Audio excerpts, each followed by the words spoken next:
South Africa's parliament descended into chaos and pandemonium ahead of the president's State of the Nation address.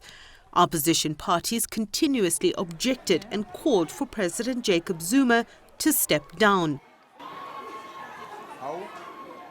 Parliament is supposed to be a house where members demonstrate tolerance, and at some point during that rocker in Parliament yesterday, there was profanity being exchanged, members of Parliament swearing at each other, and certainly that's not good. And I think that we should be worried as a nation about the ability of our members of Parliament and political parties to actually process some of the differences in our society. The State of the Nation address is symbolic of leadership. It gives the president an opportunity to talk to the people, address their concerns, celebrate the gains of the last year, and set out a plan to tackle the challenges that lie ahead.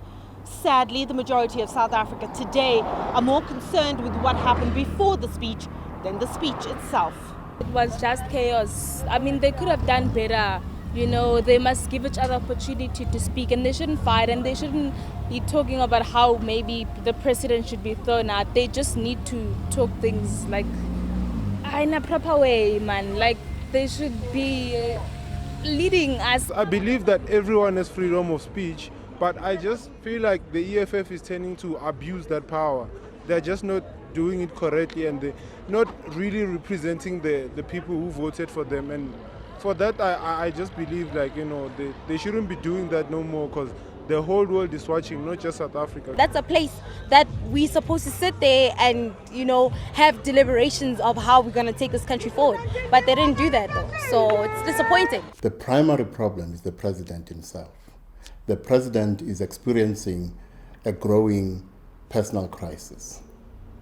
And that crisis in his image is impacting negatively, firstly, on the image of the ANC, and secondly, on the image of the country.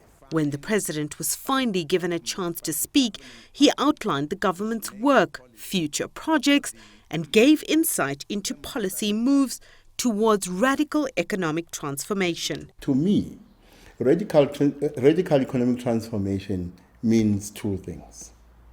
First of all, what must emerge out of the desire for radical economic transformation is the imperative to step outside the current policy paradigm. And what the president said yesterday did not do that. Secondly, there must be a counter-hegemonic logic which challenges the status quo in the economy.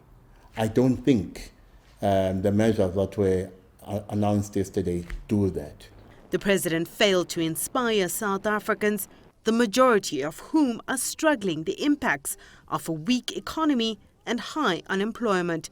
Our leadership is failing us.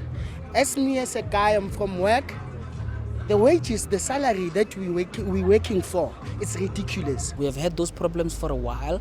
The only thing that maybe people expected were different creative strategies to deal with those problems. That is lacking. Sumitra, Nydoo, CGTN, Johannesburg, South Africa.